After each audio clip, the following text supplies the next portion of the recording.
All right, just in case there's way too much wind noise in the first attempt to introduce this Personal Defense Network training tour update, this is a pretty cool place. This is a pretty special place to me. That road that you see right behind me is actually a place that was part of my daily commute for a number of years. The Valhalla Training Center is about 15 miles in that direction.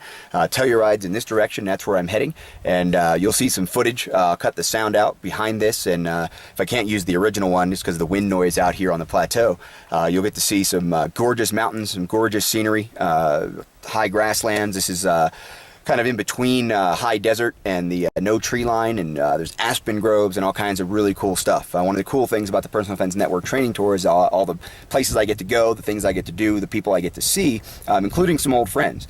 And that's what this one is really all about. One of the people that helped form a lot of those memories is one of the best teachers I know. His name's John Brown, and he's a former Navy SEAL. And he left public service and came into the private sector and came to work with me at the Valhalla Training Center for a number of years. And we did a lot of great work, both with military training, private sector training, team building, and a lot of law enforcement training as well. Well, he went on to be one of the leaders in the CrossFit community. He's got an incredibly successful gym, CrossFit Agoge.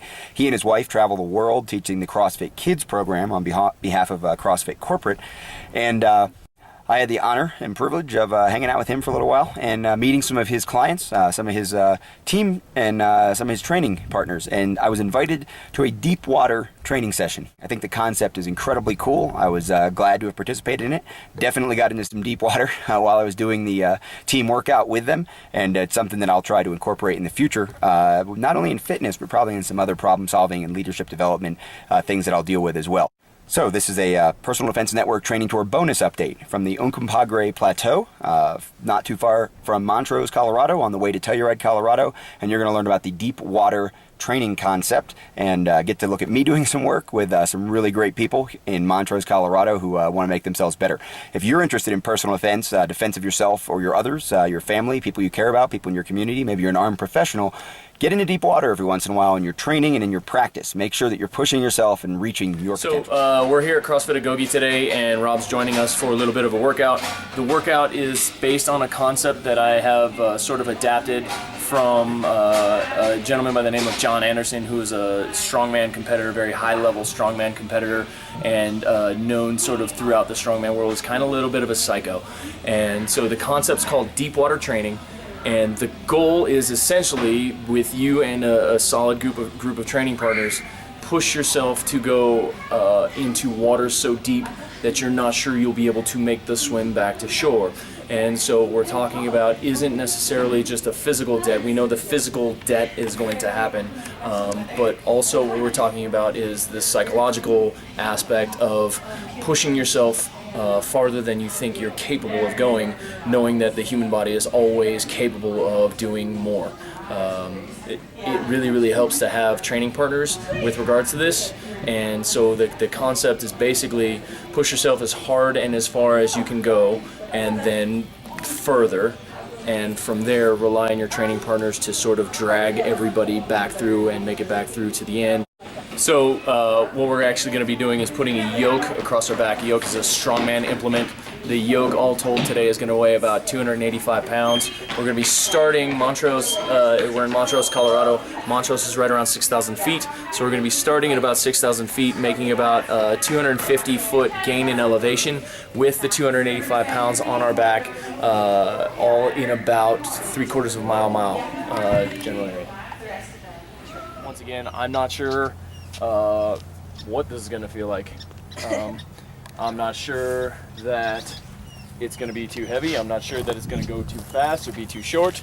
The goal is for us to do this in about an hour. As far as I'm aware, we're looking at about 250 feet of gain in elevation. As far as I'm aware, the yoke weighs about 300 pounds, and almost the entire way is going to be straight up. You're here for your teammates and to support your teammates, and you're here to work harder than you want to work. What we're going to do is step under the yoke. It's only like 1/4 of a squat. So I'm here, like I said, butt is on, and I'm going to stand up. From here, the biggest thing is to move smoothly, because if you don't, then the yoke's going to start swinging. So just move it smoothly. 3, 2, 1, go.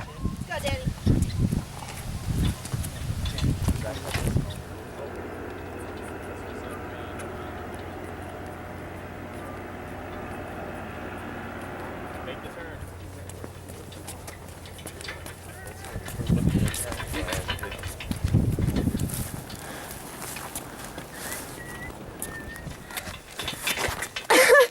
Abby, get in there.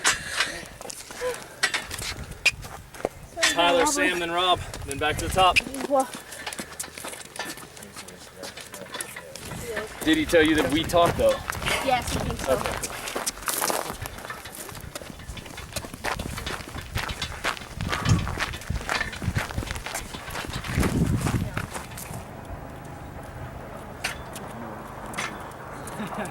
So basically what happened is it took us 13 minutes to go from bottom to top, and that basically isn't the premise of deep water. The premise of deep water is to go further and farther and harder than you wanted to, and none of us is really breathing hard yet, so except for Rob.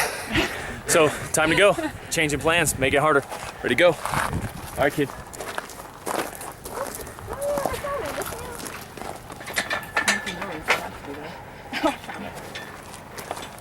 Go, Steven. But there's no good reason to stop. And then you realize as you're going downhill, everything that should be working is working twice as hard as on the way up. With adding the stone weight, is that the stones aren't equally weighted. So now we're challenging balancing the stones on the plate, as well as putting a bigger demand on people's ability to stabilize midline. On top of that, we shortened up how many steps people are allowed to take. So hopefully shortening up the rest cycles that people get. So you get 20 steps, put it down, switch out. I don't know if it'll make it any faster, but it'll certainly make it a little bit harder for everybody else. Get up there. Nice job, Sam. So Connor, you're gonna hand that to Switching Tyler. rocks here. I'll take that one. As with everything that we're trying to accomplish, I start as the sort of head idiot in the group, start to look at the temperament of the group, and that right now, as we're just in our experimental phases of the deep water project, is what I use as a gauge. Usually when everybody kind of looks like they're done, starts complaining and moaning, then it's time to go a little bit further. So that happened on the way down when I made the last change, added the extra rocks, and so I'm happy with that as far as pushing, but I still think next time we need a bigger workload, so next time it'll be 2 yokes. Any rock? Connor. Well, you did. Steven. Who's your first fill up? Yeah.